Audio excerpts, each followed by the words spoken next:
বৈশাখের ২৬ তারিখে মা শীতলা মনসা পূজা উপলক্ষে জগজীবনপুর সকল গ্রামবাসীকে জানাই আমন্ত্রণ ও অভিনন্দন। বৈশাখের ২৬ তারিখে মা শীতলা মনসা পূজা উপলক্ষে জগজীবনপুর সকল গ্রামবাসীকে নাচাতে ও পুরো এলাকা কাঁপাতে আসছে খানপুর থেকে সাউন্ড সেন্টার মজা। আমি তো রক্ত খাবো, আমার এতদিনের আশা পূরণ হবে।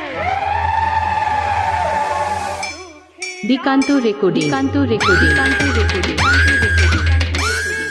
শঙ্করপুর।